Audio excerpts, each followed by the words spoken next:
1 ኪሎ ብሩንዶ ስጋ 4 ብር መሸጥ ሲገባው 6 ብር የሸጠው ስግብግብ ነጋዴ በስራትና በገንዘብ መቀጮ ተቀጥቷል።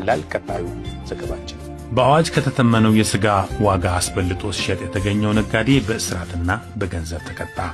ተከሳሹ በአንድ ስጋ ቤት ውስጥ ተቀጥሮ ሲሰራ መንግስት የአሻጥረኛ ነጋዴዎችን ብዝበዛ ለመቆጣጠር ያወጣውን የዋጋ ተመን ደንብ በመተላለፍ ሆን ብሎ ግላዊ ጥቅሙን በመሻትና ህብረተሰቡን ለመበዝበዝ አቅዶ በመነሳት በ4 ብር መሸጥ የሚገባውን 1 ኪሎ ስጋ 2 ብር ጨምሮ በ6 ብር መሸጡን ለፖሊስ በደረሰው ጥቆማ ወዲያውኑ ነጋዴው እጅ ከፍንጅ ተይዟል። ተከሳሹ በፈጸመው ነውረኛ ተግባር ተከሶ ፍርድ ሸንጎ ቀርቦ ላጠፋው ጥፋትና ለጎዳው ህዝብ መካሻ ይሆን ዘንድ 100 ብር መቀጫ እንዲከፍል ወይንም በ2 ወር እስራት እንዲቀጣ ተወስኖበታል። ተከሳሹ የትኛውን ቅጣት እንደመረጠ ግን ፖሊስና እርምጃው